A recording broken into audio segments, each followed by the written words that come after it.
welcome to the Virtual Center for the Study of the Constitution and Civic Responsibility, an ongoing inquiry into American political origins and evolving institutions. The Executive Director of the Virtual Center is Dr. Bill O'Brien. He's also your host for this continuing conversation. Here he is now, Dr. Bill O'Brien.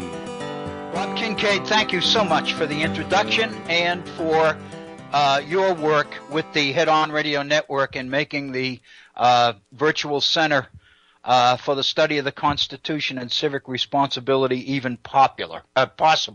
I don't know how popular it is, but it's possible. I really thank you. Thank you for the introduction. Thank you for the nice words. And as I think back to our program yesterday and the call we received from Harry, our conversation, of course, was about the events in and around Baltimore. And since our conversation yesterday, I've had the opportunity to exchange emails with Harry. And there is a possibility that he may call back again today. So if he does, I think we need to be prepared to go in that direction.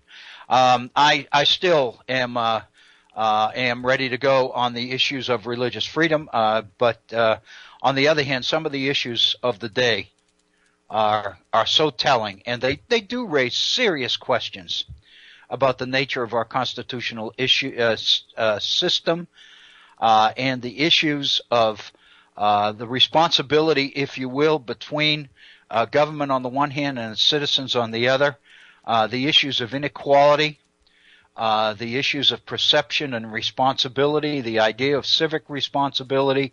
We're seeing all of these things kind of laid out bare before us on our television screens, given what's going on in Baltimore. And, of course, prior to that, we saw what was going on several weeks ago in Ferguson, Missouri. We saw the horrendous situation in Charleston, South Carolina. We have been exposed to the kind of data which suggests that there's a real problem in terms of police departments and inner city youngsters, primarily male youngsters of color. And I think we are beginning to touch on some of the issues that it seems to me we need to touch on in order to have a chance to even deal positively and constructively with those kinds of problems. I think that's what we were doing yesterday in our conversation with Harry, and I'm so appreciative of his willingness to give us better than an hour of his time to discuss these issues. He's living in Baltimore, although his move there was rather recent from the D.C. area. But he's seeing the problems play out. He's watching local television. He's listening to local media. He's able to converse with neighbors, friends, and acquaintances and those kinds of things. So in a sense, it seems to me, it's a tremendous opportunity to not only get a little bit of insight from what's going on in Baltimore that we may not be getting from the media, but at the same time, it seems to me, it gives us an opportunity to raise or touch upon some of the issues that I think all of us need to be aware of and to spend some time thinking about. These are the kinds of problems, very, very honestly, and I include myself in this group, that sometimes many of us find it easier to not deal with. Out of sight, out of mind seems to govern a lot of this until a situation like Baltimore emerges. I have read two different pieces since our time yesterday together here at the Virtual Center. Both of them quoted Martin Luther King's statement and on the issue of riots. And basically, Martin Luther King's comment was that riots are the voices of the unheard. I think I've seen that quoted twice in two different pieces this morning. And I think it really warrants just a little bit of reflection here right at the beginning of our program today. Because it seems to me that if you consider that statement, that riots a riot is the voice of the unheard, then basically what you are getting to, it seems to me, if you think about that, is the very kind of situation that leads to the violence and lawlessness and all the rest of it that is associated with riots. One of the things that I think most of us are aware of, if you've been following this at all, is that a recently completed $16 million senior center in Baltimore has been burned to the ground as part of these demonstrations. So the first thing you think about is, what about these seniors? What are they going to be missing that they had the opportunity to have it, to have at their disposal? And in fact, how much were they, or are they, a factor in the kinds of circumstances and situations which are leading people to behave in certain illegal and unlawful ways? I was reading one piece in the Washington Post by Eric, I think of his name is Michael Eric Dyson. Anyway, I've seen him on MSNBC. He's a prominent spokesman for the African American community. And he made the statement, and I thought about it quite a bit off and on 2 or 3 times this morning. And the statement was that when you really think about it and you think about the frustration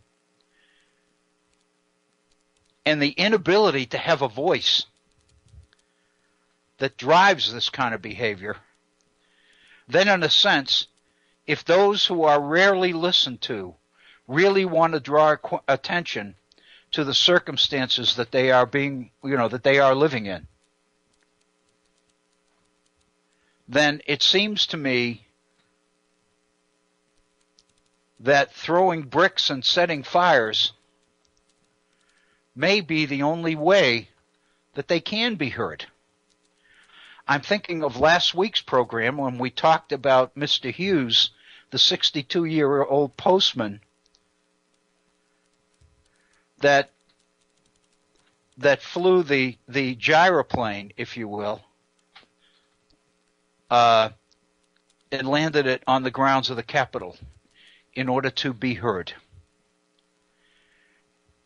And in our conversation with Harry yesterday, with the issue of, I raised the issue of ISIS, because I have seen a number of different sources which indicate that ISIS is the result of voices unheard, of problems unaddressed in that particular area of the world.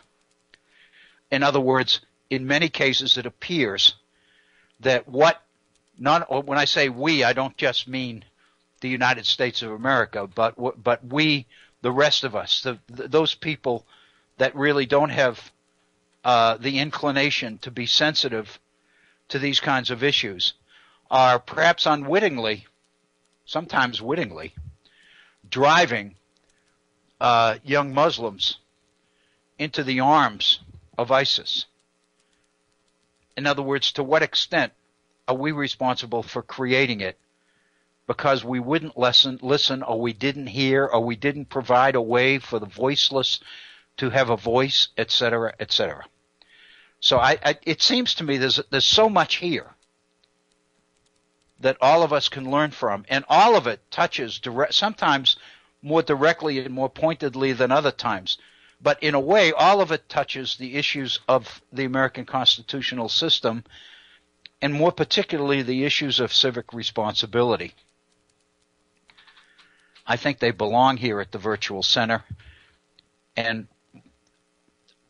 my comments here up to this point today are based on Bob Kincaid's introduction to the Virtual Center, where each day he makes reference to what he calls this ongoing conversation. And when we finished yesterday's program with Harry on the phone for better than an hour, I really felt that this was one of the few programs we've had in recent that really could qualify as a conversation. And I want to thank him For those of you who were tuned in yesterday, I want to thank you for coming back. I want to thank you for tuning in yesterday, but more importantly, I want to thank you for coming back today, because that indicates that maybe that you found something worthwhile in our conversation yesterday. And if you did, that's really what motivates this program. Obviously, part of the conversation, if it's going to happen, is the fact that you have to be able to reach us and get on the air.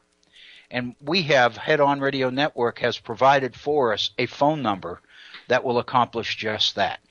Our phone number is area code 304-663-4676. That's 304-663-4676. If you'd like to communicate directly with me via email, and as I mentioned, Harry and I have been exchanging emails back and forth a couple of times this morning after our conversation yesterday. My email address is waobrien906@gmail.com.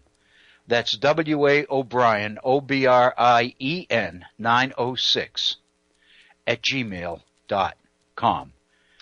And if you do email me and make a comment or raise a question or offer a consideration or an idea or a concept or an insight or whatever, then I promise you that I will respond to it if I can. At minimum, I will thank you for the email. Dr. Bill? Yes, Bob. That having been said, we are rejoined by Harry in Baltimore. Great. Even as we speak. Well, that's wonderful. Harry, go ahead. Harry, if you're there, welcome. Thank you, Dr. Bill. As I told Bob, I certainly don't want to monopolize the program or wear out my welcome. So I hope people won't there is no way that you can do either. No way. You are sitting on the, at the center of the universe right now as far as this topic is concerned. But not only that, the fact that you took the initiative to call in and to offer your insights and your ideas and everything, that's really what the program and what the Head On Radio Network is about. And I think that rather than wear out your welcome or anything else, you really are fulfilling the intent and the idea that keeps us on the air. So please don't feel that way. I got more out of your emails, and a lot, as I will share with folks, some of it was personal on both of our parts. And I would never violate any of those things, but I do invite you to share some of the incredible information that you provided for me personally and in the email, about the circumstances and the kinds of situations that exist.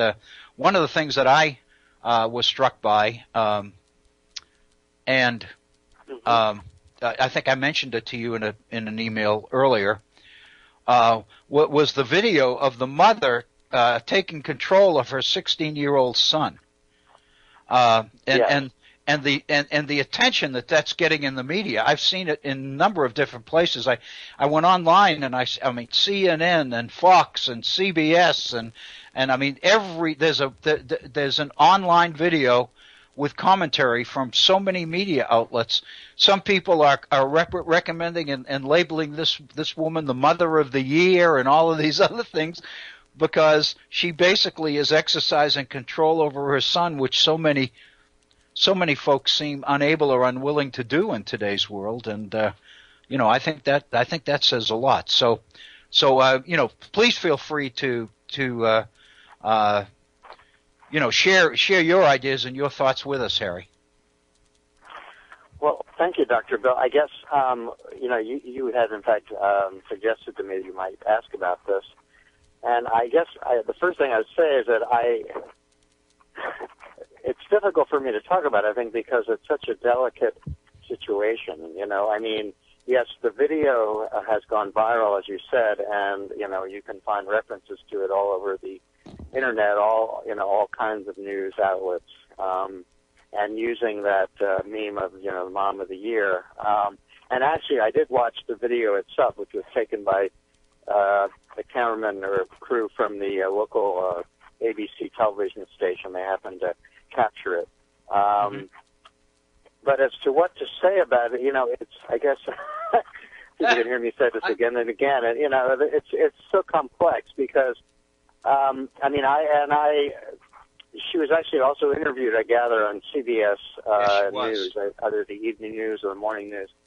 And I did read the transcript of her comments. So, and also, in fact, someone interviewed one of her other children. She has 6 children, 5 of whom I gather are women, and she only has one son, and this was the one son. Right. So I guess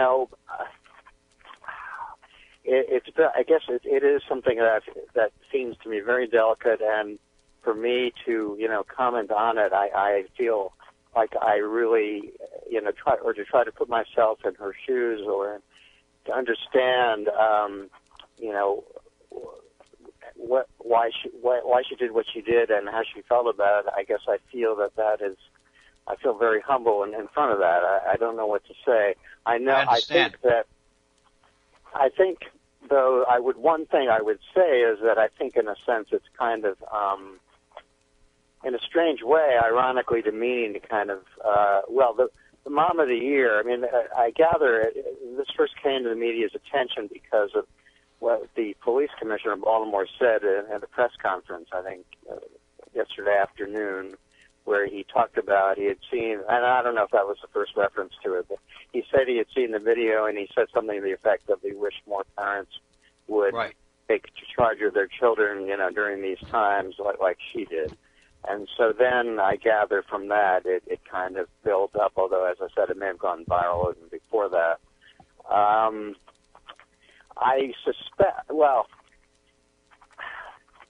thing, as much as I'd say I felt badly in a sense that this was played out in public, I guess, I found the video hard to watch because you have a mother who's very upset and she's, I think she said at some point she was ashamed of him, and she actually, and there have been some reports that she actually knew beforehand that he was going to be there. This actually happened on Monday at that mall that we were talking about originally, Mondawmin Mall in West Baltimore. And apparently, I read one report where she had said that her son had told her on Sunday that he was going there after school on Monday. And then when she heard, I gather, that the schools had closed or were closing slightly earlier on Monday, she started paying more attention or else was watching TV and then saw her son or heard about it, and then she went down actually to the mall and was standing there, I gather, actually, near where the police were sort of watching kind of, and wondering what was going to happen. And then she spotted her son, and I guess, her motherly instincts took over, and she just, in a sense, went over to him right away, picked him out, and then, if you've seen the video, the way that she basically, she was captured, basically yelling, in a sense, I don't want to say yelling, I guess yelling at him and basically saying, what are you doing, and, why are you doing this, and, and she's very upset. She used a couple of choice words for emphasis too. Yes. Yeah, she dropped the F-bomb more than once on her son, which is I gather which is a good way to get attention, I guess. And but she also said, I think, to CBS that she said something effective that she didn't want him to become another Freddie Gray, and I think. Although that can be interpreted as, I don't know how that can be interpreted, but it seems to me that, although, I myself, frankly, would never want to hit a child of mine, in that way necessarily. I mean, there's some things made of the fact that she slapped her son's face, several times, and that she was shaming him, etc. And, I would suppose there's some people who are on the kind of tough love side of the spectrum or, that, sort of almost, frankly, conservative kind of parenting model. They would say, this is good because he needed that. But on the other hand, there are people, I know that the parenting columnist for the Washington Post, I think sort of before this one really viral, on Tuesday or early Tuesday morning, wrote a column saying that it was distressing for her to watch the video and that she was somewhat, I don't know if she used, I think she used the word embarrassed, but she didn't know what to make of it because she wasn't sure that she agreed with what the mother did, as I recall. And this is Amy Joyce, and I'm not quoting her column. Yeah. I don't remember it exactly, but she seemed ambivalent. And so my feeling is that it has to do with deeper problems, again, as you alluded to when you started, your program this afternoon, about, what's going on in Baltimore and why it's going on. Of course, some of it, and I saw one article today that says, well, it's still a mystery as to why a city with black leadership would explode in this way. But I think, in a sense, you could also say maybe, and of course, this is too subtle, I suppose, for mainstream media, but in a sense that she was frightened for her son. Right. That, in other words, well, she saw him, okay, I know one, I think also she said that she actually saw him with a rock in his hand, and he'd either thrown a rock at the police or was about to.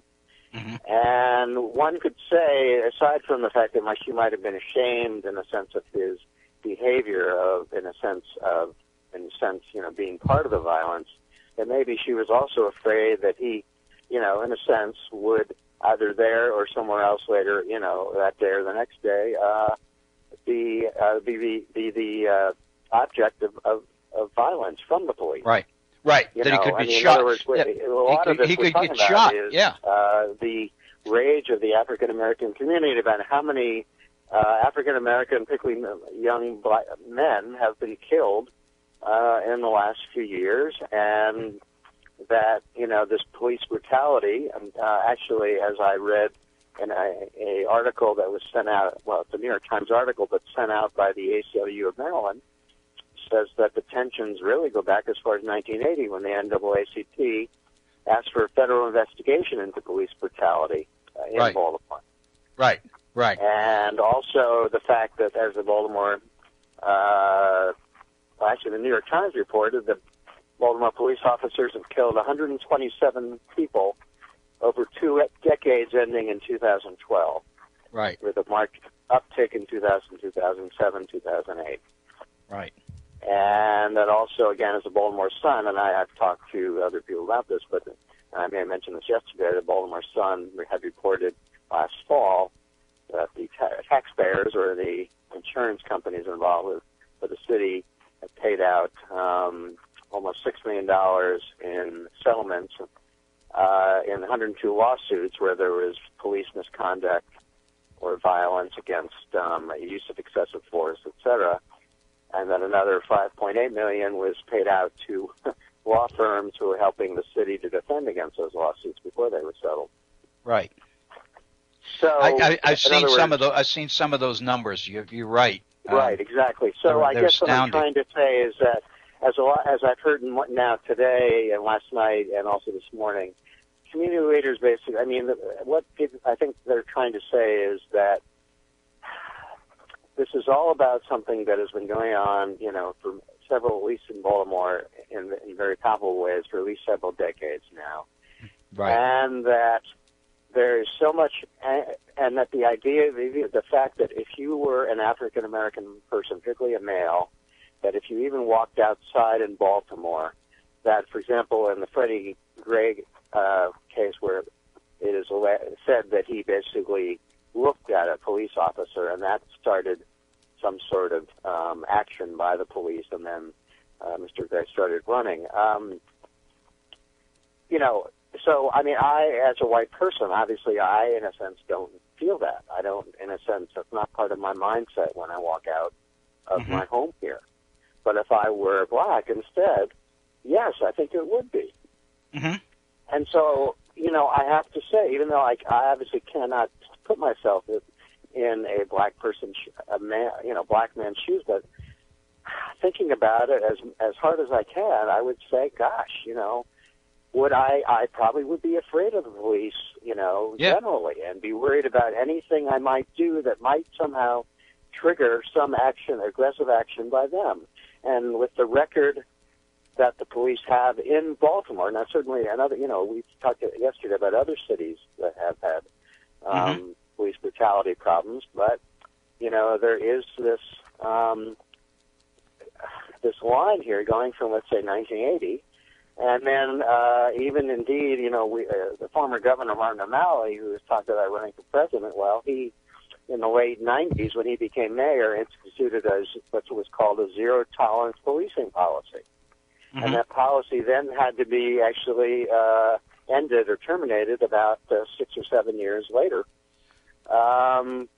because the ACLU of Maryland brought a lawsuit to change police practices, and so then that zero-tolerance policy was basically terminated, at least officially. But, apparently, according to these, the numbers I said about the 127 people being killed, well, there's apparently a marked increase in 2007, 2008. So, then you have to go back even that far, and that supposedly was after the zero-tolerance policing had ended. The other thing is, as I've said elsewhere, is that according to the same New York Times article, it says since 2010, and this is according to the ACLU of Maryland, just one police officer has been prosecuted for killing a civilian. And this was an off-duty officer who was convicted of shooting a Marine Corps veteran outside a bar. That's right. So one. And Maryland was also, as I've mentioned elsewhere, one of the first states, or perhaps the first actual state to enact the so-called law enforcement Bill of Rights laws, which are were intended to basically protect police in terms of their dealings or their conduct while they're dealing with the public. But the point I think that the black community would say is, yes, well, but nothing's been done about these police officers who have been roughing up or stopping civilians, black men in particular, and and black people generally, and also doing violent things. And in the Freddie Gray case, it's one thing that was pointed out this morning on a local radio show is the fact that the video in the Freddie Gray case is so clear, apparent, in terms of the fact that the police kept beating this man up, and that he was being bent, his body being bent in ways that were far beyond what was necessary even to detain him or to put handcuffs on him. And they were saying, well, maybe this is what it took, a clear video of this kind of terribly cruel, brutal treatment of really an innocent person. I mean, they had no reason to arrest him, as far as I can tell. Right, at least this time. And of course, one of the things that I picked up yesterday was a comment that he had been arrested for various events or issues 18 different times. And so, but again, that doesn't mean that you can pick him up the 19th time for nothing. That's right. And, of course, then there's the fear that in the black community that if somebody, the more people, in a sense, the more people in the black community, let's say even just black men, that you basically arrest and prosecute, then the more people, in a sense, with records, and then that person is going to have trouble probably getting a job, afterwards, whatever the outcome is. Yeah. And so, in a sense, there is this feeling that you're decimating the black community, really just by the behavior of the police, even if, in fact, somebody is just arrested or maybe even prosecuted, but still, and no matter what the outcome is, that person then is stigmatized, may have trouble, probably will have trouble getting a job if they're asked about if they've ever been arrested. Sure. So then it becomes, it's a no-win situation for the Baltimore black community, and I think that's what a lot, again, I can't imagine what it would be like to be a black male and to walk around Baltimore. No. Well, or a number of other cities. One of the things I read this morning, and again, I read every day. I read the Boston Globe, and there was an article in there this morning about whether Boston could become Baltimore, and it was very interesting because a couple of the people that they went to, including the Boston Police Department, for input into this article, had no comment. But the fact of the matter is the article pointed out some of the reasons that they felt that Boston will not become Baltimore, and their feeling is because we learned from the busing violence in the 1970s, and that our police department has established very positive, solid relationships with community leaders in the African American community in the inner city, especially with church leaders and things. And you know, those kinds of communications, which they feel are very, very good because it gives the police department, they feel, direct access to the community, so that they can, you know, put out these fires before they get out of hand. But then on the other hand, if you think about the Baltimore situation, and then you look at Boston and Ferguson, and you know, which is effectively St. Louis, and a number of the other major cities, the same kinds of circumstances, you know, high unemployment, housing, issues of housing and health care and education system in the inner city that's woefully deficient in so many ways. The dropout rate, the attendance rate. We have we're in a little town of 18,000 here in Appalachia.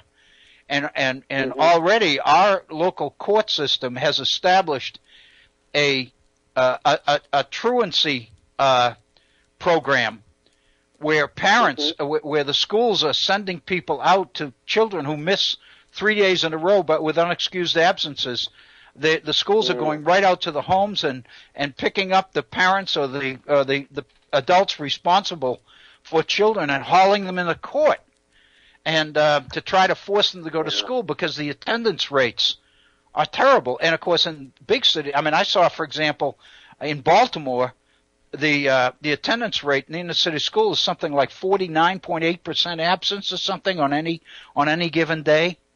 I mean, that's incredible. Now, what that means is that's not a condemnation of the community. That's a condemnation of the school system, it would seem to me. But I don't know. Yeah. Yes. No, I would think so. And I don't know if I haven't read, I haven't been reading about the school system in particular. I can't, at least not recently, and I don't know if that percent, and I certainly don't have no reason not to believe you. I don't know about those percentages, but certainly there are problems, and I do know someone who was a school teacher in both the city and in the county, and I am told indeed that and there's some schools even in Baltimore County, which is supposedly, a suburb or suburban area, that some of which may be just as bad as schools in Baltimore City. But indeed, this person told me that, in fact, she often, in a sense, was sort of, attending to or mentoring, sort of the personal needs of her students. Right. That they had so many problems, or that, and frankly, sometimes it was parents who she could not get in touch with, or who, seemed to have no ability to deal with their children. But at other times it seemed as if it was just the whole, the family. The parents would be, working, and we've heard about this before, and of course it's kind of a, cliche, the latchkey children, but you have a lot of that as well, because parents, particularly now in this economy, you probably have both parents working if they have jobs at all, and they may not be around. But so this is why when you ask me about, the Mom of the Year thing, it's, one can so easily pass judgment on her one way or the other, and yet, you in a sense, I guess I would want to just share in what I think underneath is just this terrible both fear and frustration, because fear of for your children, of the police doing something to them. Frankly, in a place like Baltimore, where the record of police brutality is so strong, and where there's been, relatively little, in a sense, sanctioning of the police, or, as I mentioned, that statistic about only one police officer being prosecuted for killing a civilian. And at the same time, the overall circumstances of the community, Baltimore, the city, which has been stripped of many, many jobs, and, has sections of, blocks and blocks of, basically vacant housing, because of people either fleeing or people who could no longer live there where they were living, and because, they couldn't afford to. So I think, it's just really very tragic overall, and to pass judgment about, and that's why I say I think the whole Mom of the Year thing, I mean, yes, I suppose that could be used in a positive way, but it could also be used in kind of a condescending way, and I just... It sure could, yeah. Yeah, ask people not to pass judgment on the situation because, that mother did, I mean, well, first of all, it happened in a place where indeed, lots of where things, as I said, may not have started completely, but, that was one of the sort of starting points where something went on between the high school kids who got out of school and the police. Although the police apparently have been tipped off, I gather in social media they knew things might happen at this mall.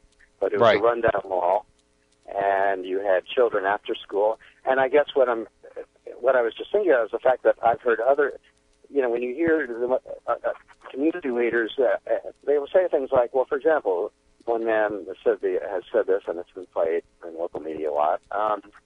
If you close down the recreation centers, which has happened in the city, and if you strip away funding from the schools, year after year, then, and if, let's say, too many men in your community, frankly, have been arrested and put in jail for sometimes, frankly, unnecessary or, ridiculous reasons, then you have children not only without places to go, but also children without older adults to mentor them, to watch out for them, to try to, keep them, focused on things that are more positive and, in terms of their own futures or their community futures. So, in fact, I have heard some, frankly, although indeed in the media there was this focus starting Monday night on this group of ministers of churches who were, calling on people to do various things, etc. I know people here who feel that, in fact, the churches have not done very much in the last 2 or 3 decades. I'm not surprised. I am not surprised. The spiritual community, that except for one or two who have been, indeed, and I don't want to start mentioning names, but no, there have been a few, of local ministers who've been very active. But then, there's another group, some of whom did sign a long, I think it was a letter to the community a few days ago, and I was told that a lot of those other people on that list were not active. Were not actively, their churches were not actively doing things to help young people. Right. And I've seen, I think all of us, no matter where we are, I've seen it in a number of different places.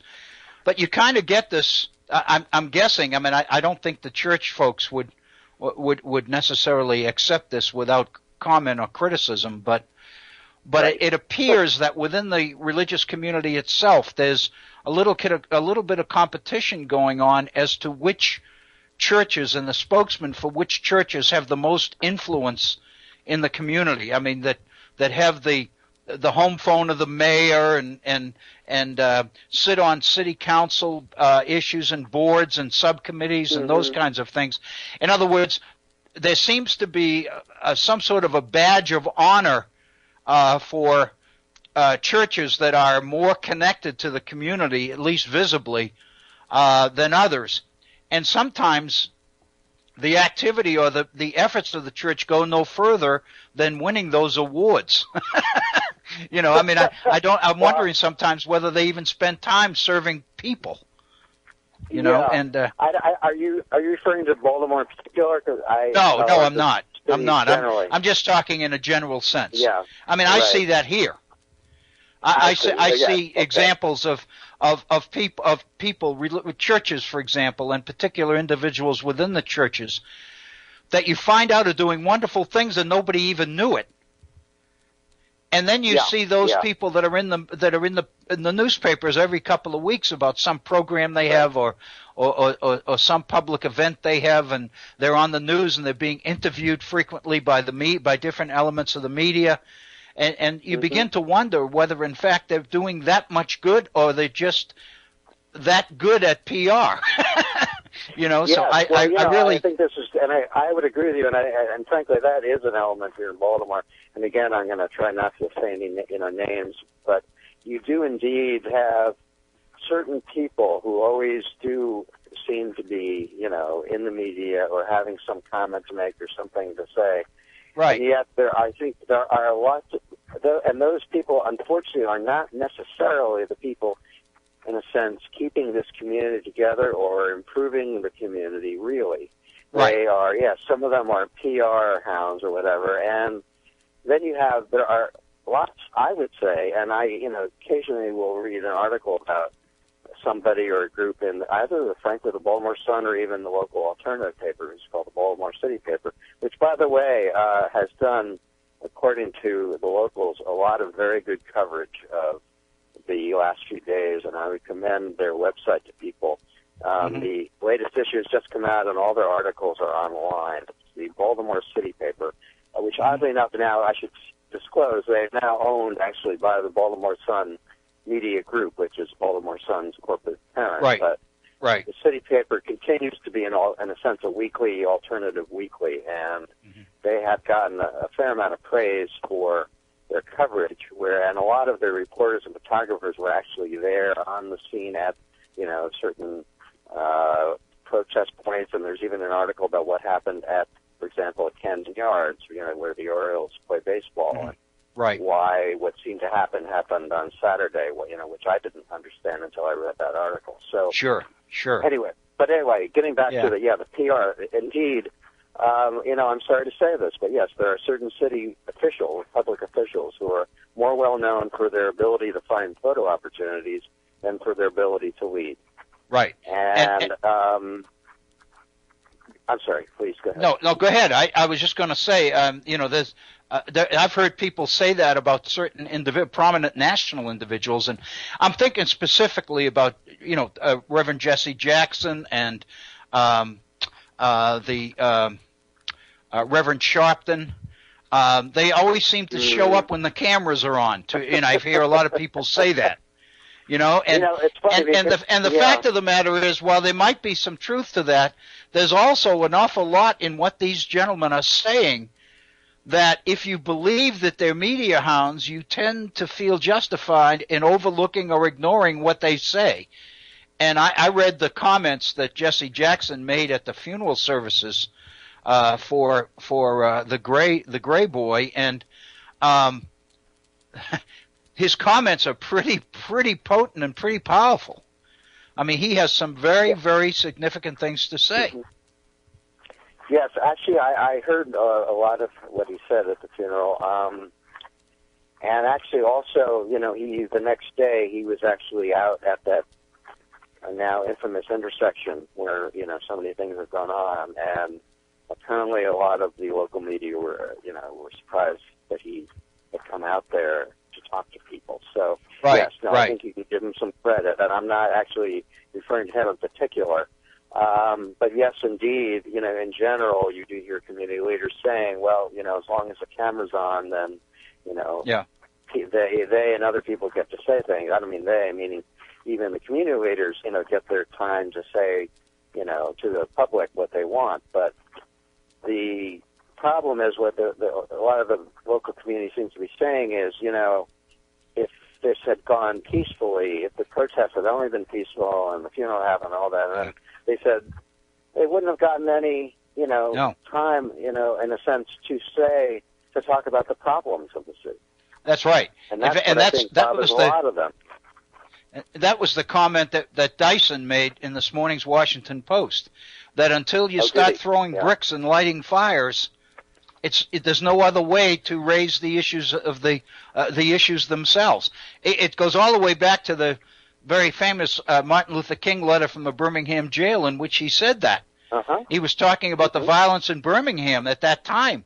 And he said the people who are responsible for what brings us here are accusing us of causing the violence because we're the ones that are drawing attention to it. Yeah. But we're not responsible for the violence. The people that passed the laws and made the regulations are the ones who are responsible for the violence. And so you get into this question or this issue, how do you call attention to something that people have a vested interest in not looking at or not acknowledging? Well, it's a good point. And, even as I said, the Baltimore Sun, and this is, I think, late September 2014, had this very long feature article talking about all of these 102 lawsuits that have been settled since 2011 and how much, in a sense, among other things, they were costing the city. And I think they quantify, part of the quantification there was to show, in a sense, where money was being spent. And, the point being that, well, this is, spending $6 million, which could have been, and whether it was city funds or not, I don't know, but, that could have been gone a long way, even in a big city like Baltimore. And yet it ends up being, spent on settlement of lawsuits because of police misconduct and brutality. Mm-hmm. And that was back in the fall, late September 2014. That article had a big impression on me at the time. I read it again recently because I had sort of forgotten a lot of the details. But so then, why then didn't things, happen that should have been happening? For example, the police commissioner saying now, we're going to change the culture. And, a lot of people say, well, how many articles does it take? Or how many millions of dollars spent to settle lawsuits does it take? The family of a man who was killed by the police July 2013 while in custody, who, again, this is, a bizarre circumstance. He was in a car, supposed to stop, quote, routine traffic stop, ended up dying of a heart attack there on the scene in police custody. Mm-hmm. And his family has been looking for, for what they feel is justice for a long time and not apparently getting a lot of response at all. And, they are now, and in fact, the police involved in that were not prosecuted. They are now pursuing a civil lawsuit, and their attorney is a man named Dwight Pettit, who is probably the most prominent civil rights lawyer, one of them certainly in the city. And he, in this New York Times article, said that he has 20 other cases going on. He said 20 open cases right now. And he's been flooded with requests for representation. Wow. Yeah. So, wow, that's what this is incredible information that you're giving us, Harry, that none of us would have. I mean, this is great stuff. Well, these little. You may think that they're not, but they are, because none of us know this stuff. And it's just really good information. Yeah. Please realize that myself, still consider myself, a student of Baltimore, and I, in the last few days, have been asking the people I know here, to help me figure it out or refer me to, even articles that I should have read and didn't, so that I could learn, in a sense, all about what's going on. Because I still very, obviously it's very distressing. Now I happen to live, in another part of the city, which is considered a relatively stable middle class, mixed race community. But actually, but even so, of course, seeing it, we now have the curfew, which applies to everyone in the city, starting at 10 p.m. at night. Can't be out unless you're going to work or, something of a similar nature. But also, I had heard recently that actually about a mile north of me, which is also part of this kind of stable area, that a few businesses had been that on Monday night. Of course, the police were not, most of the police were not in our area because they were in West Baltimore. I'm in so-called Northeast Baltimore. But apparently a few places were hit, probably out of opportunism. And, this is part of the problem also, which is that there were people, some of the looting was just, and even I'm sure I know that my black friends would say this, was sheer opportunism.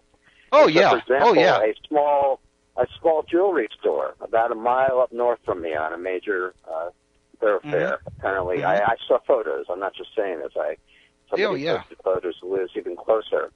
And also there was a CVS which in some minor ways resembles the architecture of the CVS store that everybody saw at that intersection of Pennsylvania Avenue and North Avenue. Well, there's one, again, about a mile north of me that has kind of a similar architecture. Apparently that store was also, the front door windows were smashed. I don't know whether, well, in both of these cases, I'm not sure how much actual looting went on. But there was some, in a sense, sort of some action of, yeah. Right. Yeah. And whether it's opportunism or whether it's just, anger and trying to figure out, because there aren't that many jewelry stores around where I live, and maybe that these people also were, wanted to make a symbolic statement as well. I don't know about this jewelry store. It's hardly a bastion of racism. One of the things that I saw, and it's just an observation, but it kind of disturbed me. Yeah. I mean, well, it didn't disturb me a little bit, but it made me realize that you have to be a little. I was about this mother taking control of her son.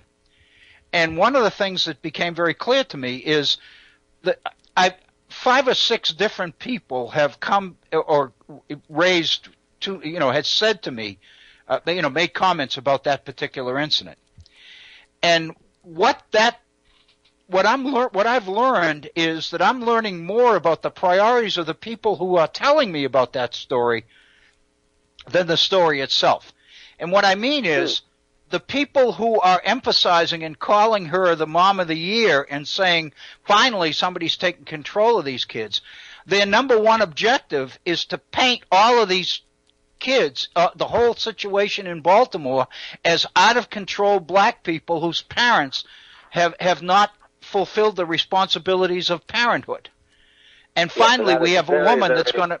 Finally, we have a woman that's going to take control of her kids, and if only others would do the same thing, then all the problems would be solved and the violence would end and we could all go home. And, of course, what that does is sweep the problems. That's an effort to sweep the problems under the rug. Yes, it is. I'm sorry. I was just going to say, people who are inclined, who want to do that, are going to jump all over this situation as an idea. If everybody would do this, the problem would disappear. And the fact of the matter is, no, the problems would not disappear. That in a sense, correct. So I think there's that. Then there's the other side of the fact that what does it say about a society in which a mother is so afraid for the safety of her son that she's willing to beat him upside the head like she was doing in order to get him home for fear that he'll be killed in his own neighborhood by his own police department. What does that tell us about the society we live in? So it depends on how you look at this thing. So in reality, the accounts of this story that you hear say more about the person giving you the account than they do about the incident itself, if that makes sense. You know what I mean? No, that's yes, I do. I think that's very insightful, and that's why when we first started talking about the Mom of the Year thing, I tried to get in there the word condescension because sure it went viral and all that, and yes, she may have under the circumstances, done a good thing by getting her son out of the way of harm, but it's not to say that that's the solution, and that all these other parents and children or young adults, are somehow, as you said, that all we need to do is get them under control, everything would be fine. No, it's so much deeper. And it's so much more complex. Then what you're doing is all you got to do is wait until people become so frustrated another time that they do the same kinds of things. And again, right. What that means is you never get to the problems because you're refusing to even think about the fact that there might be problems. So I really think that if one of the things that I'm concerned with, and obviously it's this idea of the republic and what it means and what civic responsibility is about and all of these things, and what all of the 18th century folks, when they talked about a republic, the reason most of them believed it had to be small is because government had to be responsive to people. And the argument is the only way it could be responsible to people would be if it's close enough that it knows what's going on with people and what they need. Jefferson has one of the most fabulous quotes that I've ever read, and it's advice to Lafayette about what it takes to be a good leader. And he says and he was talking about France right after the storming of the Bastille in 1789 and the early 90s. This was before the real violence of the French Revolution broke out. And what Jefferson was saying to Lafayette is, this is the greatest opportunity in your life to go into the homes of the people and visit them and sit at their table and sit on their beds. And while you are communicating with them, the real message that you're after is, are their beds soft? And if they're not soft, what can I do to make them soft before they have to protest in order to tell me as their government that their beds are not soft? So basically what he was talking about is that government needs to, kind of incommunicado, it needs to constantly stay in touch with people, but do it very, very tactfully in order to find out what people are thinking and what's on their minds and what concerns they have. And that gives you the opportunity to address some of these problems before they even become problems. And I mean, I think it's one of the most fabulous statements about leadership and about the interaction between government and people necessary to make our republic go. And I think that's the issue here. I mean, the police departments in our cities are trying to do it. But the fact of the matter is, police departments are agents of big money. I mean, they're agents of conglomerates and hedge funds and high rises and their whole idea is to basically protect the powers that be and the institutions that be. So by definition, the police are in an absolutely impossible position, because from the bottom looking up at them, they're the enemy. Yes. And so for them to develop these kinds of very positive community relationships is absolutely vitally important. But at the same time, it's incredibly difficult, because when push comes to shove, they're going to turn their guns on the community, not on the business people that pay their salaries. I mean, I agree with everything you say. It's just all it does for me is magnify the scope of the problem. It's huge. No, and I agree with everything you're saying. In fact, I'm reminded of something I heard this morning on a local radio program where somebody was saying was, it's not just government. Maybe even government is not really, the real problem, but also you have, corporations and the monies behind them calling the shots to a certain extent. And if those, entities don't do the right thing, for example, banks in the city that I would rather see a building continue to be vacant that they foreclosed on rather than sell it, because they only want it, they want to make maximum amount of money on it, even though it's already been foreclosed on. Yeah. And until somebody comes up with the right amount of money, they're not going to let that building go. And this goes, and apparently there are, we're not just about one house or one, apartment building. We're talking about blocks and blocks of that. So, right. And I was told this by a real estate agent here in Baltimore. And we're talking about, big banks, regional or international, multinational banks. Right. So that's part of the problem too. A lot of these, we've all, and Baltimore has shrunk for various reasons, having to do with the violence and the flight to the suburbs, et cetera. And so you have lots of, empty buildings, residential buildings. Yeah. But part of the problem is that the banks won't, in a sense, let them go unless, No. And so you have these efforts to revitalize. You have these efforts to revitalize downtown, and the way to do it is to drive out the people who live there. And then then once you restore it at a price level which makes it impossible for the people displaced to come back. I know that's what happened with Hurricane Katrina in New Orleans. Many of the people that were displaced never got back. Yes, I seem to recall hearing similar things. And I can tell you, even around my neighborhood or in my general vicinity, a few, a mile or two around my neighborhood, there have been situations I've heard of where somebody indeed had bought, an abandoned house or a townhouse and wanted to renovate it. Then they ran out of money. Then they were foreclosed on. Right. So now the building is back in a sense. It may have been improved on a little, but it's somewhat back to where it was before. Yeah. And even though the bank and now they want to sell it because they say, oh, look, it's been in, somebody started to renovate it. Fact is, the amount of money that would be involved or that you would need to borrow to buy that building now is more than what most people can afford.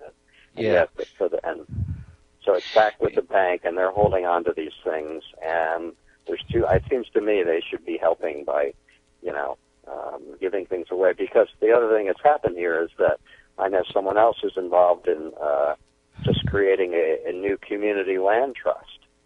And the whole idea of these community land trusts is to take control of property and then, in a sense, rent it out to people at affordable rates to help people, in a sense, live an affordable way. These are nonprofits for the most part. Right. And the whole point is to try to, in a sense, conserve the property by taking hold of it, but then, in a sense, making it work for the community as opposed to extracting money out of it. Right. That's a whole other issue. When you were talking, Harry, I was thinking about because I love these TV programs. These programs that are focused on people who buy repossessed property and flip it. Restore it and flip it. And I mean, how many people do? I think we all know people that do that buy fixer-uppers. Yes. And Baltimore is, infamous in a sense for having speculators around ready to buy up things and ready to flip them. Right. And so I think the question is that prior to the property becoming available to be flipped, somebody lived there and somebody's not living there anymore. And where did they go?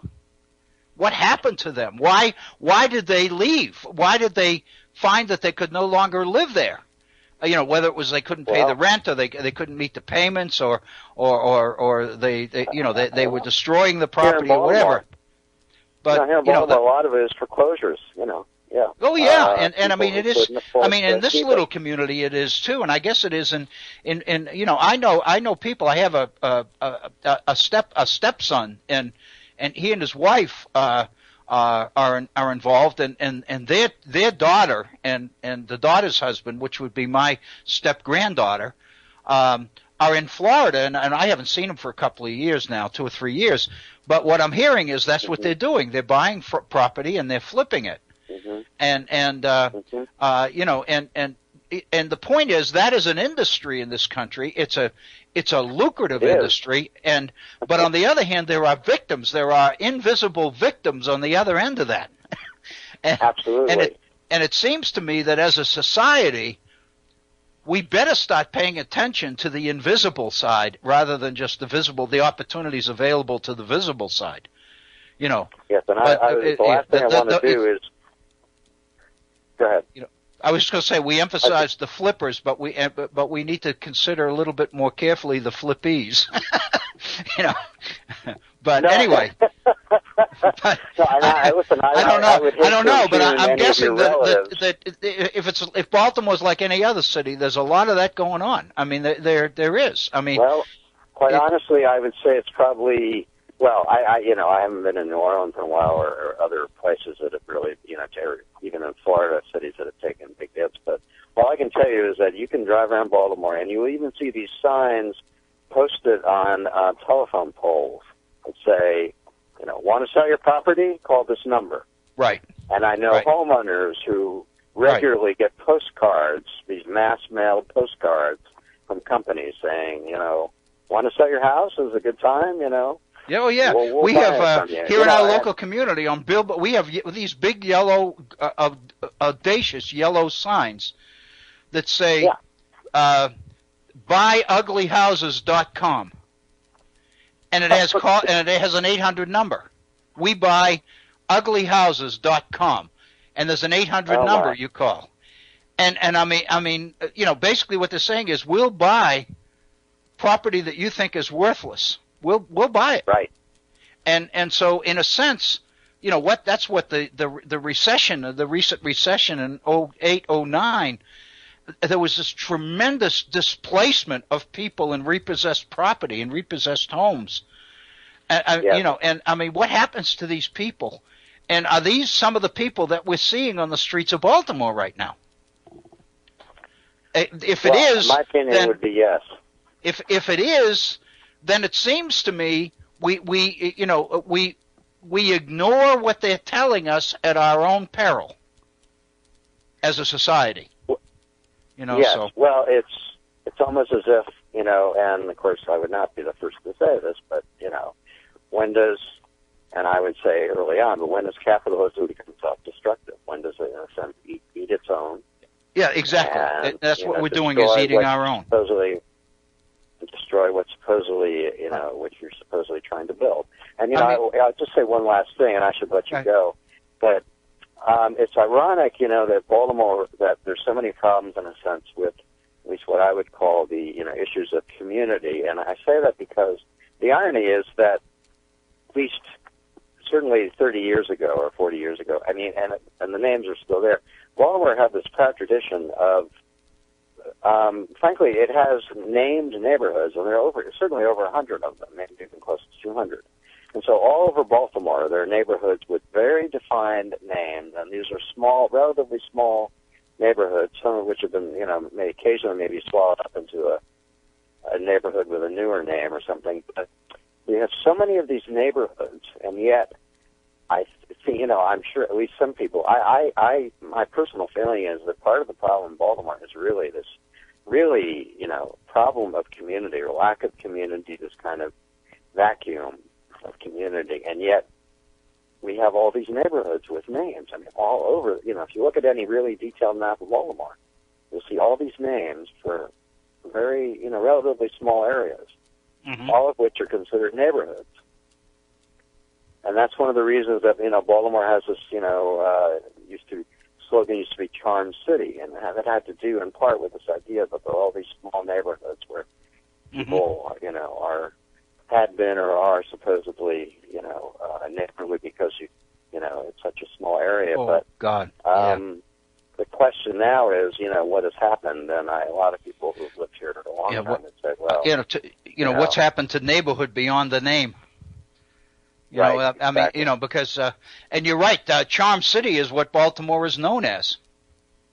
That's, that I've seen reference to that in several articles over the last couple of days. Is, they refer to Baltimore as Charm City, and that's you've told us the reason why that's true, and that kind of information is invaluable, Harry. Really.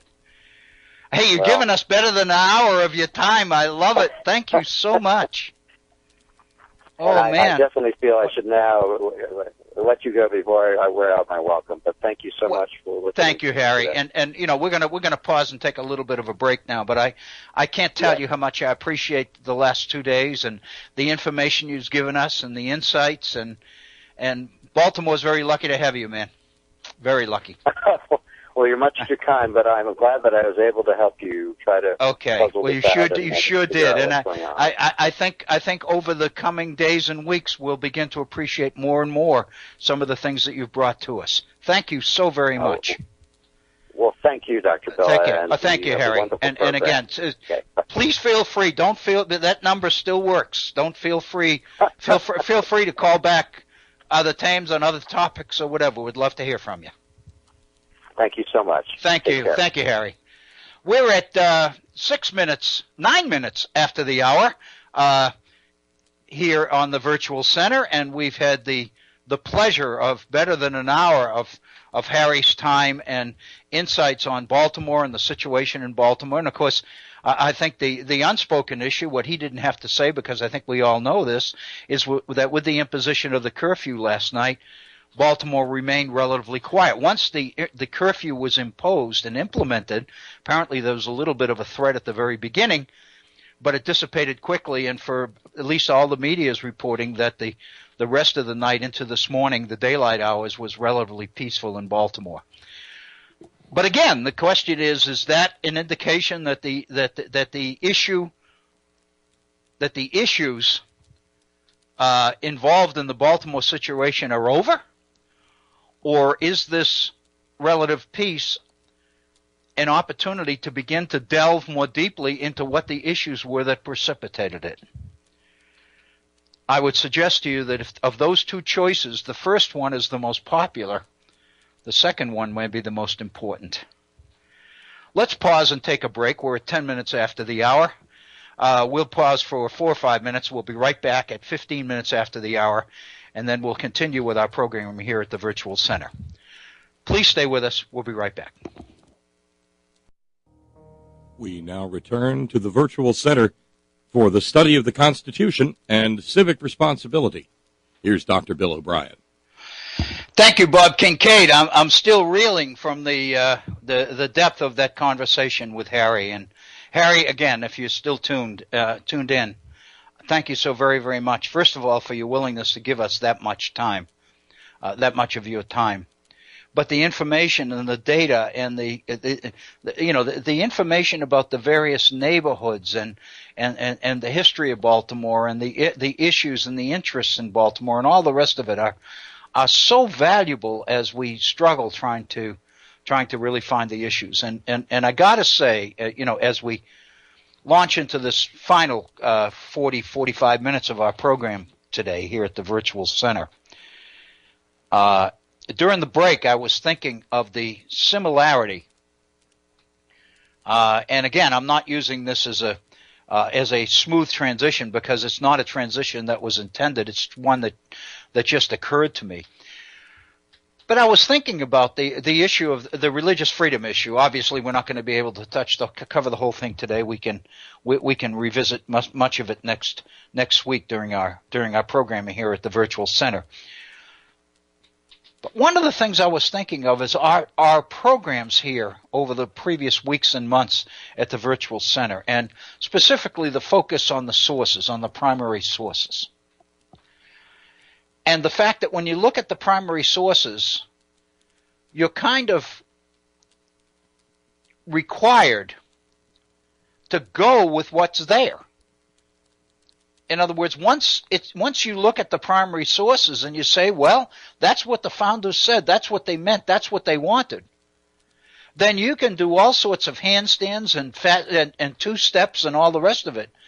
But ultimately, you can't deny the reality of the evidence. And so basically what that means is how you see the particular issue involved needs to be driven by the evidence. And once you look at the evidence, if it doesn't support what you've always believed, then you can't change the evidence. You got to change what you believe. And you've got to basically say, there are issues that I've learned that I didn't know about before that need to be considered. I need to go back to the drawing board and reevaluate the way that I look at this particular issue or these particular issues. A lot of people are not willing to do that. A lot of people are so insistent on imposing their interpretation that they will shield us from the evidence, or they will manipulate the evidence, or they will cherry pick the evidence. They will do anything they can in order to retain their prejudiced, one-sided, personal point of view on issues and interpretations. And that's what we were talking about with Harry in Baltimore and the interpretation of that woman taking control of her son. And saying, you could catch this on the video, saying things like, you take that effing mask off your face. I'm your mother, and these kinds of really, this really hard stuff. And there were a lot of people watching that video saying, yeah, that's what many of these African American kids need, are parents to take control instead of sitting at home unemployed waiting for a check and doing drugs and drinking wine and all of this alcohol and all this other stuff. And so what it does is it reinforces all of our prejudices. So therefore we want everybody to see it, because it tends to reinforce what we already believe. But the fact of the matter is, it may say something entirely different. It may say, as this woman said this morning in the interview on CBS, I've got one son, and I don't want my son to be dead. Like the Gray boy. So I got to get my son out of there and get him home. Because if he's throwing rocks at the police, they could shoot at him. And I'll lose a son. What kind of a society is that if our citizens fear the police? And given the situation that's existing in Baltimore, you can't help but fear the police, because the police fear the community. It's a horrendous situation. And that's really where the solutions lie. The first thing we have to do is deal honestly with the fact as to what the situation is. And to do that, we have to consider and digest and evaluate and share our thinking on the problems. You can't go just to one person who has the best reputation and say, because this person is the best known, therefore his wisdom and his insights on the problem are more valuable than any of the others. Because that implies that he's neutral. And the fact of the matter is, few of us are on many of these issues. We have druthers, we have prejudices, we have things we believe. And I think this kind of a situation requires that all of us suspend our beliefs for a moment, look at the evidence, and try to figure out what's going on and what's necessary to solve it. Personally, I feel that what we're seeing here are the results of a lack of respect among people and communities and races and colors and religions and all the rest of it. We talked about this yesterday when Harry called. But it seems to me that inequality and the rising problem of inequality in our society is not the problem, but it's symbolic of the problem. And the problem is that a few people have all the advantages, and they are taking advantages of more and more of the many. And we are becoming a divided society. And in order to rationalize it and to justify it, we are creating a scenario to rationalize where we are and where they are. And you can interpret who we are, who the we is, and who the they is in any way you want. But the fact of the matter is, we have conjured up this entire scenario in order to rationalize and justify why I have and you don't. Why I'm here and you're there. Why in order to get to my community and ring my doorbell, you have to go through a guard gate. And I don't want you here.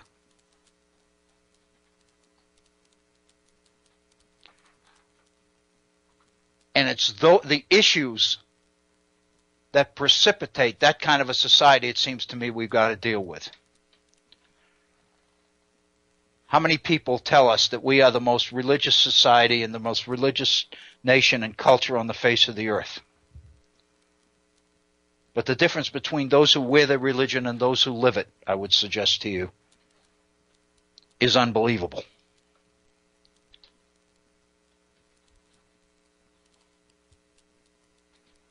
And I think if we start to take our own religious protestations seriously, we'd probably begin to get at some of these issues and some of these problems.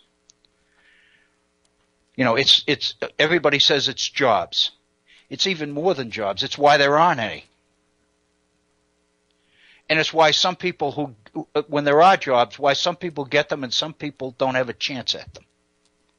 Those are the issues we need to deal with. I think when we do that, if the founders had an ability to let us know that we were on the right track, they would tell us that. At least that's my reading of the founders. Welcome to our second hour here at the Virtual Center. We're 23 minutes after the hour, so we really only have a little bit better than a half hour left. And that's because we had such a rich hour and 10 minutes, if you will, in the first part of our program today, thanks to Harry's call from Baltimore. We do invite you to participate in our program and to share your thoughts and your ideas with us as well. It doesn't have to be on this issue. It can be on a number of others. But the irony is, I think what we've seen over the last 2 days in our conversations with Harry is that our issue is not Baltimore. Our issues really come down to what Baltimore has that many other communities in our nation has. And those are the issues we have to deal with, because today it's Baltimore, tomorrow it's probably going to be another community. So it seems to me,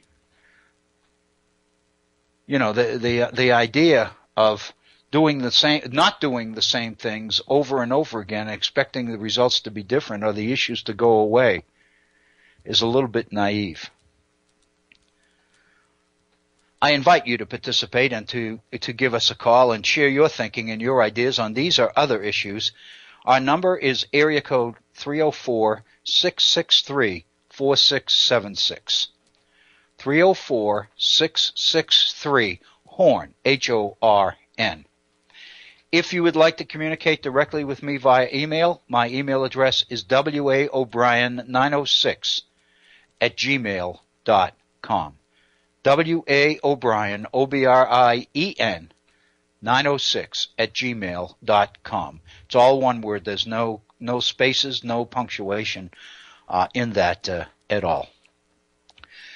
I'm reluctant with a little bit better than a half an hour left in our time together today to get off the subject, because Harry has raised so many issues and so many topics. And that's really what it's about. It seems to me that if the powers that be would spend time reflecting on a lot of these issues and a lot of these problems and sincerely make an effort to deal with them. I had asked Harry in an email this morning, and we didn't touch on this today. And I don't know whether it's worth touching on or not, to be honest with you. But the fact of the matter is, the Major League Baseball canceled the games in Baltimore last night and again tonight because of the situation, the curfew, and the situations going on in Baltimore. But the fact of the matter is, and I think many of you may know this, Harry might not, because Harry shared with us yesterday that he's not the biggest sports fan in the world, and I can understand that. But the fact of the matter is, there is a ball game at Camden Yards in Baltimore today. Major League Baseball decided to play the game in an empty stadium in consideration for the events that are going on there and the security issues associated with it.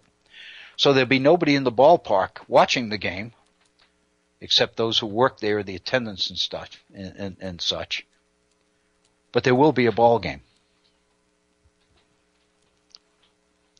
Because to cancel another game would obviously so disrupt the schedule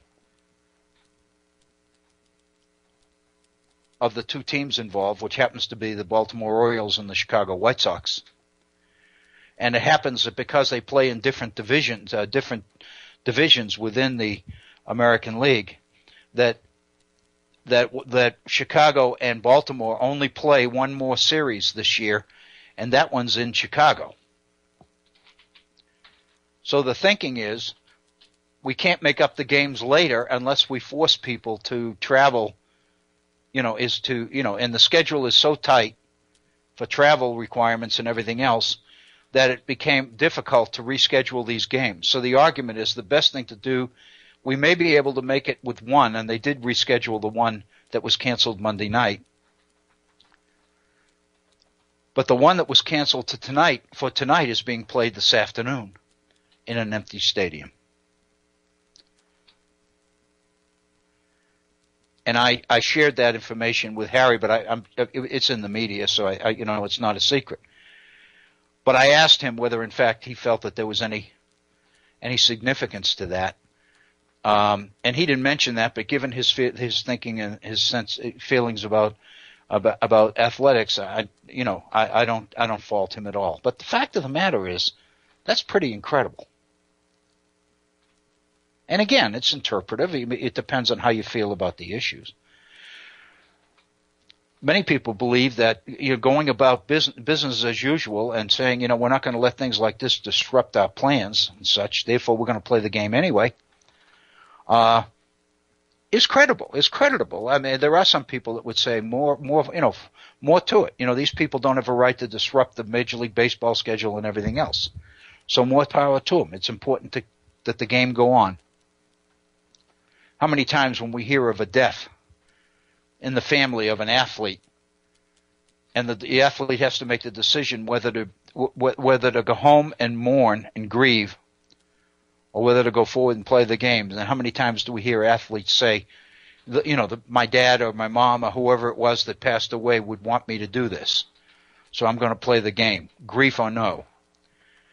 And all of us respect that kind of a decision and respect the difficulty of making it. So the Major League Baseball folks have made that decision, and the game will go on today.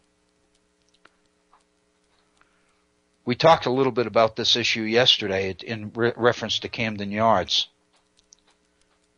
And one of the first thing that occurred to me is what a tremendous opportunity to invite people that can't afford ever to go to an Orioles baseball game and invite them to this one. They're going to be playing before an empty stadium anyway. Why not just open the gates and let people who can come in for free and enjoy the game? However, given what's happening with the rioting thing, I'm sure there's a security issue and fear associated with that. So in a sense, there are serious concerns about that. You could do serious damage to the facility itself, for example. But on the other hand, it seems when push comes to shove, the ultimate issue here is not to disrupt that schedule. And I would suggest to you that's really not the key issue here. It may be for the officials of Major League Baseball, but it really, in the big picture, it's not the most important issue. The other thing is that the 3 games scheduled in Baltimore this weekend with Tampa Bay have been moved to Tampa Bay. So Baltimore will lose the advantage of 3 home games being played in Camden Yards by playing the Tampa Bay Rays in Tampa rather than in Baltimore. But they will still be designated as the home team, and they'll wear the home uniforms. I mean, this is a little bit bizarre. It seems to me, it kind of, when you look at this against the bigger issues, it becomes quite interesting. And it kind of tells us in many ways where our priorities are and where they may be a little bit misplaced sometimes. But anyway, we have turned the bottom of our second hour. It is 31 minutes after the hour. And let me repeat the phone number again, and let me move into something else for the last 25 plus minutes of our time together today here at the Virtual Center. Our phone number, again, is area code 304-663-4676. My email address, waobrien906@gmail.com.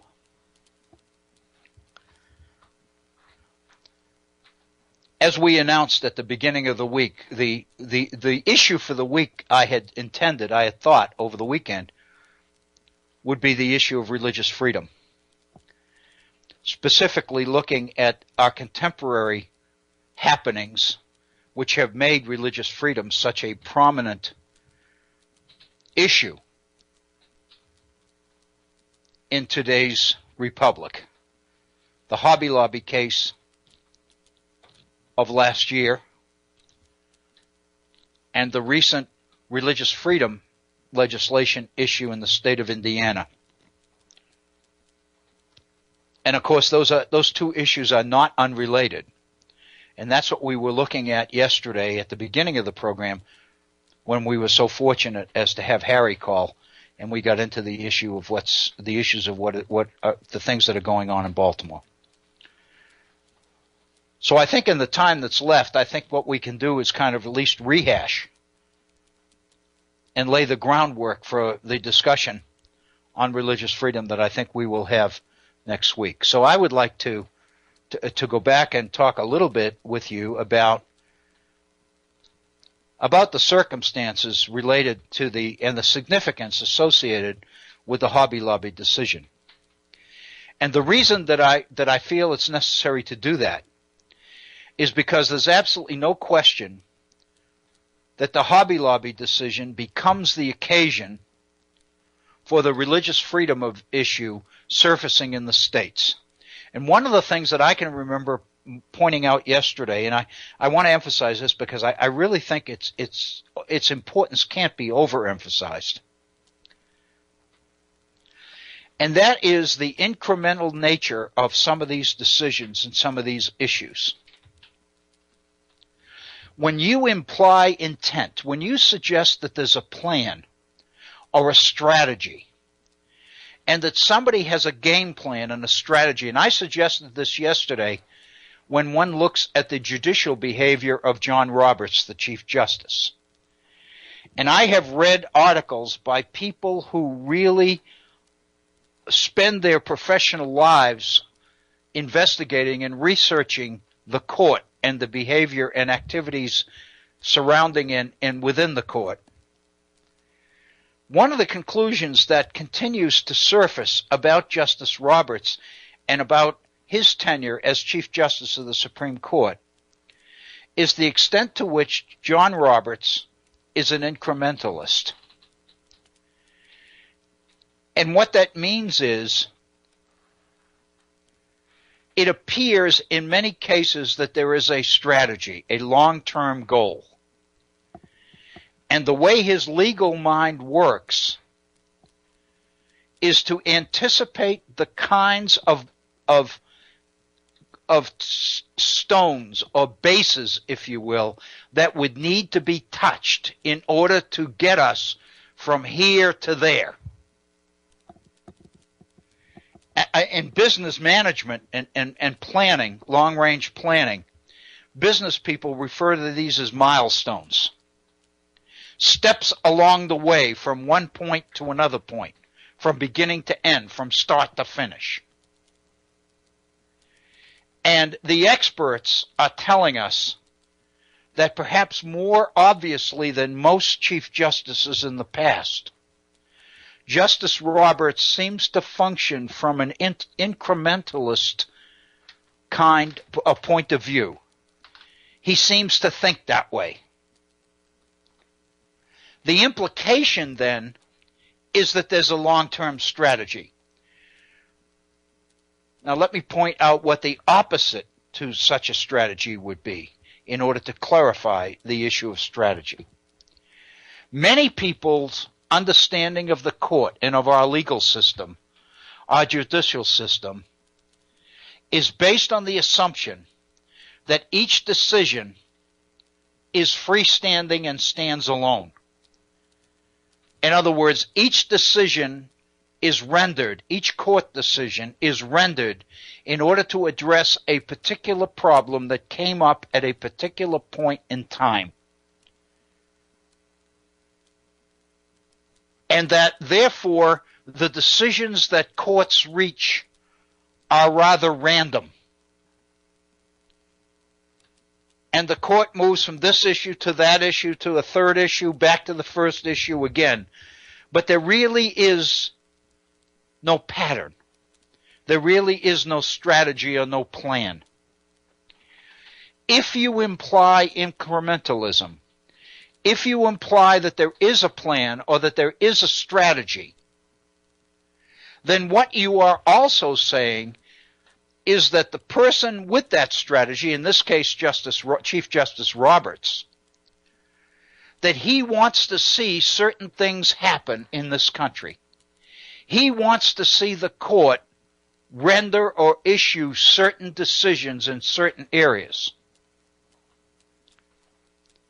But that Chief Justice Roberts is shrewd enough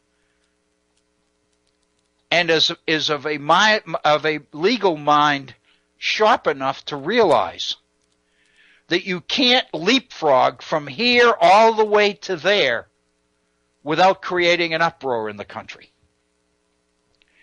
That rather what you need to do is lay the groundwork for the movement from issue to issue, from base to base, from stone to stone, from milestone to milestone, until ultimately the road takes you there, where you ultimately want to go. In the legal profession,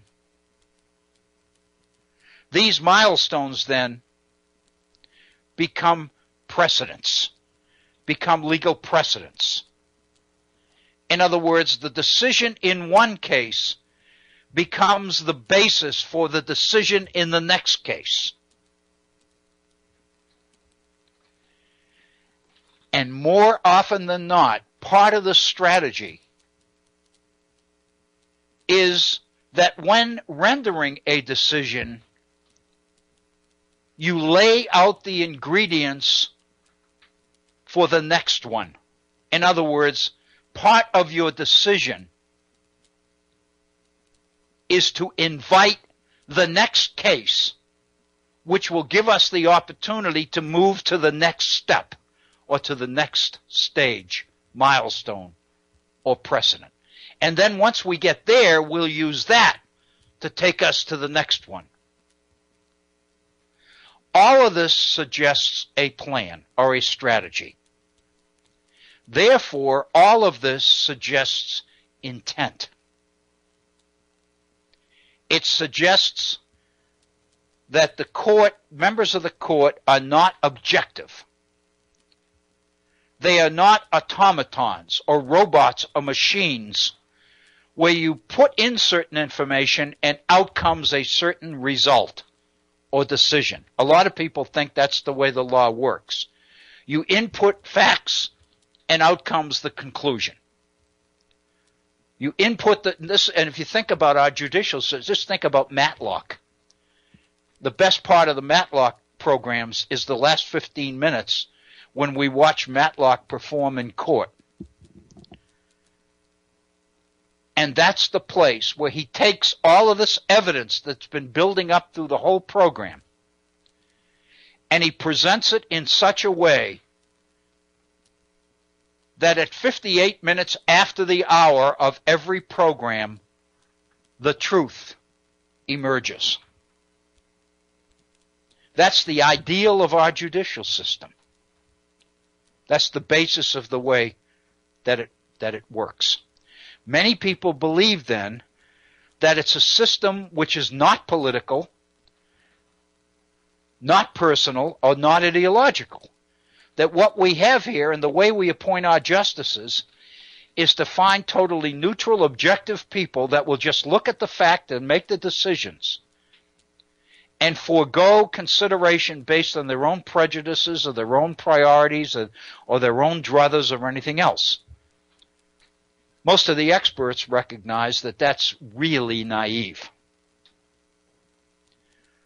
All of these justices are human beings. They all have a background. They all have druthers. They all have preferences. And the question is, how visibly do these preferences play out in the way they reach the decisions? The fact of the matter is, if you watch the behavior of the court carefully, there's absolutely no question that many of the judges are quite predictable in the decisions that they will make. In other words, once you understand which issues seem to push their buttons, so to speak, depending on which judge you're talking about, then you oftentimes, once you look at the evidence or the facts in a particular case, you can pretty well anticipate which side Justice A is going to fall on and which side Justice B is going to fall on.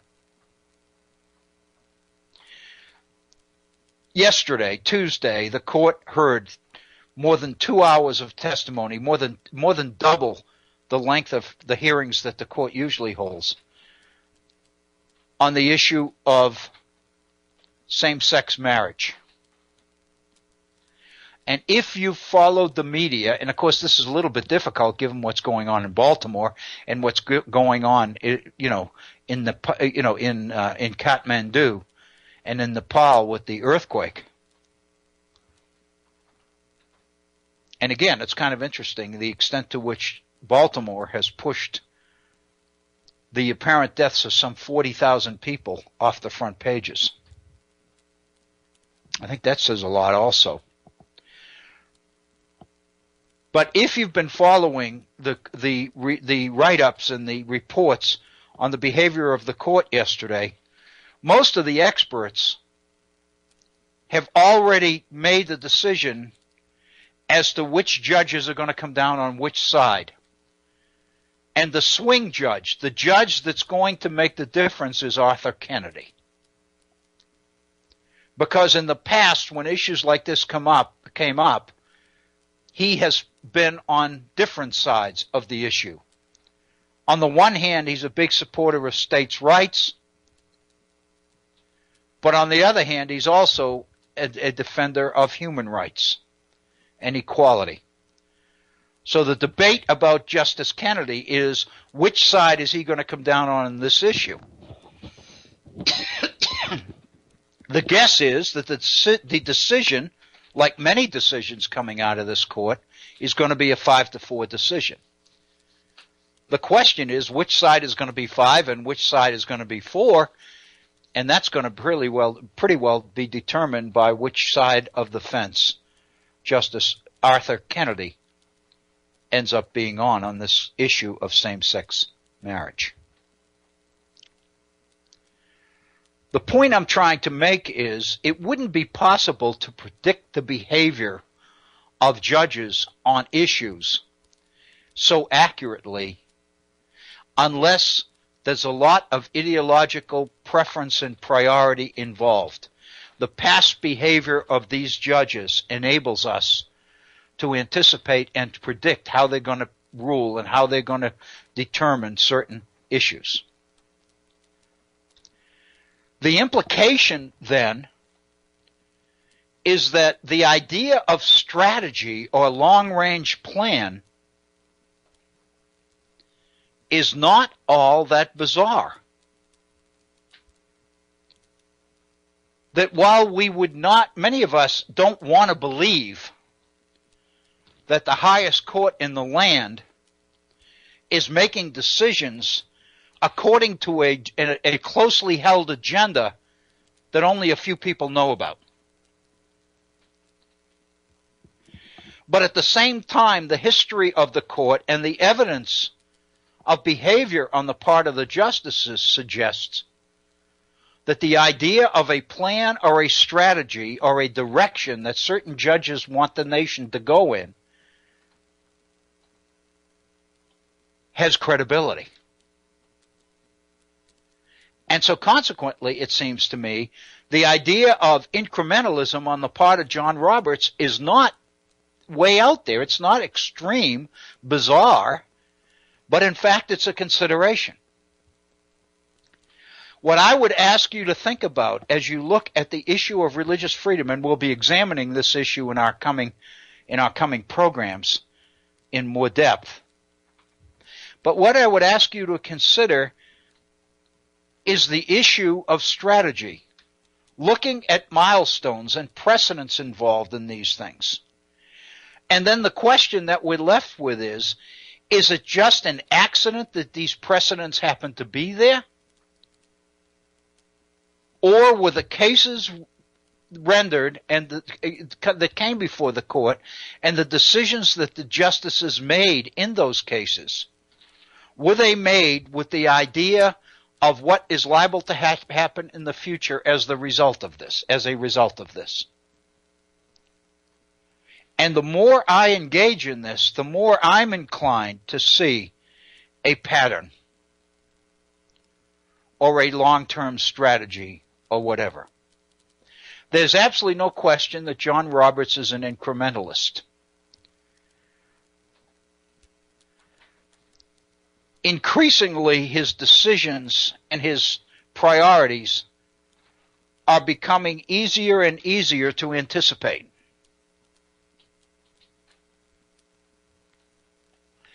it seems to me then not a far out conclusion to reach to say that whoever wins the 2016 presidential election is probably going to have an opportunity to appoint 3 judges to the Supreme Court. Depending on who that somebody is that wins the election of 2016, that means that these 5-4 decisions could become 7-2 decisions or 6-3 decisions if a Republican wins the election in 2016. On the other hand, if Hillary Clinton, if a Democrat wins the election in 2016, chances are that President Clinton will do everything she can to appoint justices who are likely to come down on more often than not on the side of Justices Elena Kagan, Ruth Bader Ginsburg, and Justice Sotomayor, and Justice Breyer.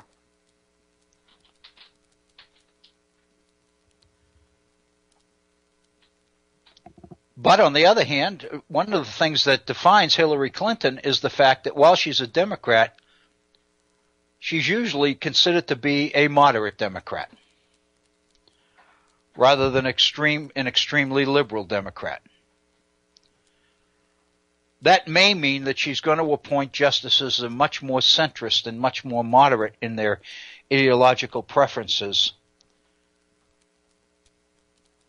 than the Antonin Scalias of the right or the Ruth Bader Ginsburgs of the left. So it's hard to know.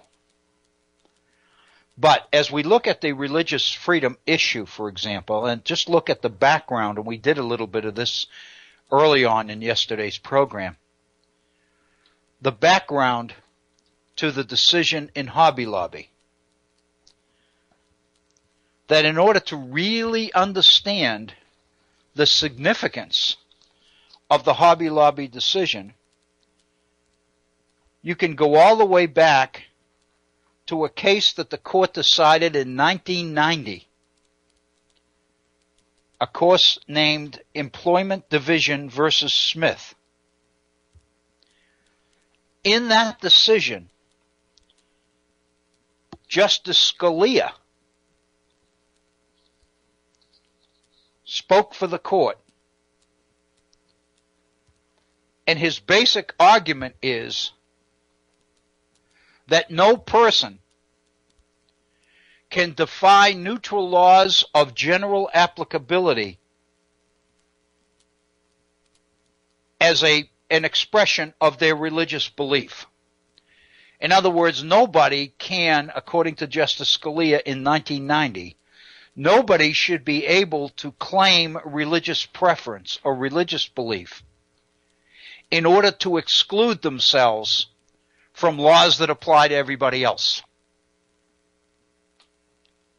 And the quote, and we read this yesterday, Justice Scalia in that decision said the following: to permit this would make the professed doctrines of religious belief superior to the law of the land, and in effect would permit every citizen to become a law unto himself, unquote.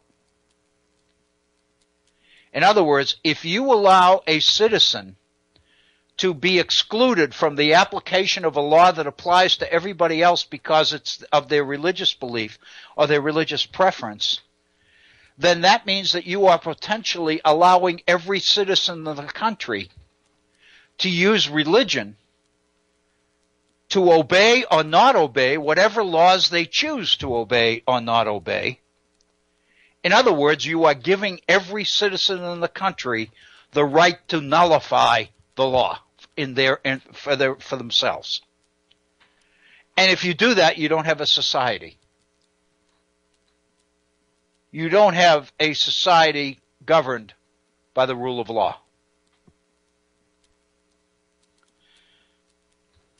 So the issue here is the general applicability.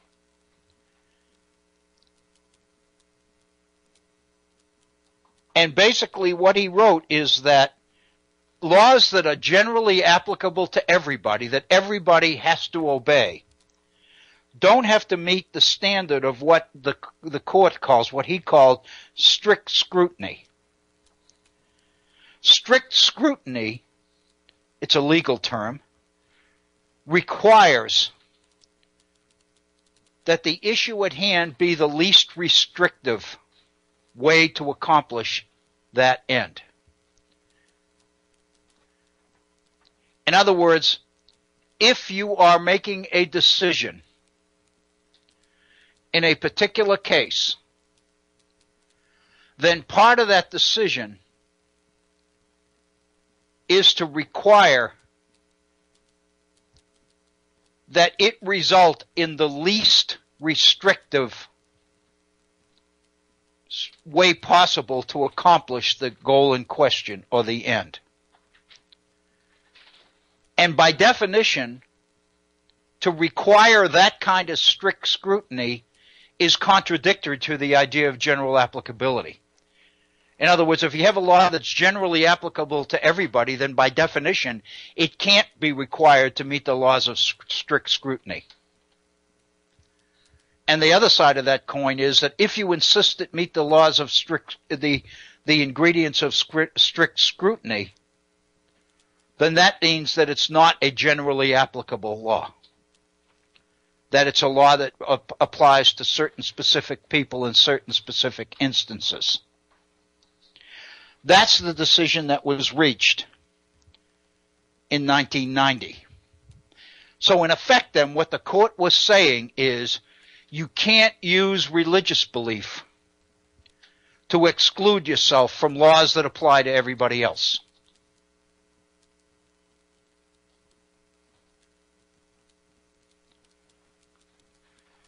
Conservatives in Congress, in the Republican-controlled Congress, began to see a way out of this. The way to restore religion to the priority status that they believed it ought to be in is to pass a law. So in 1993, Congress responded to the Smith decision with the Religious Freedom Restoration Act. And the title of the law tells us what they are doing. That what they are doing is they are restoring religious freedom that they believed was damaged by the court decision of 1990. So consequently, if the court had said in 1990 that you can't use religious belief to exclude yourself from laws that are generally applicable to everybody else, then the way to restore religion in the face of that is to basically give individuals and corporations the right to claim religious belief in order to exclude them from the applicability of laws. But at the same time, to require the application of strict scrutiny. In other words, if you as a citizen or a company choose under the Religious Freedom Restoration Act to claim that a certain law doesn't apply to you, then part of your claim has to be acceptance of strict scrutiny. In other words, that what you are claiming has to be the least restrictive way to achieve the particular end in question. So in a sense, what the Religious Freedom Restoration Act did was to put religion back on the pedestal after the court seemingly had knocked it off in 1990 with the Smith decision. In the process, the Religious Freedom Restoration Act seemingly invited what's going to be Hobby Lobby decision down the road several years later. Hobby Lobby is going to come forward and claim that it should not have to abide by the contraception provisions in the Affordable Care Act and Obamacare because of the religious preferences and priorities of the owners of the company. It's a closely held company, they claim. It's a company run by very religious people, and it's run on religious principles. And to obey all of the aspects of the Affordable Care Act would require the company to pay to cover contraceptive procedures that the owners of the company believe violate their religious rights.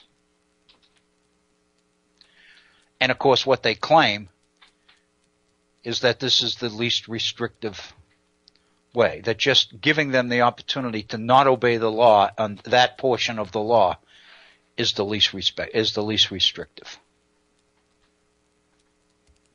And that's kind of where we stand as we leave our programming here at the Virtual Center for this week. We're at 59 minutes after the hour.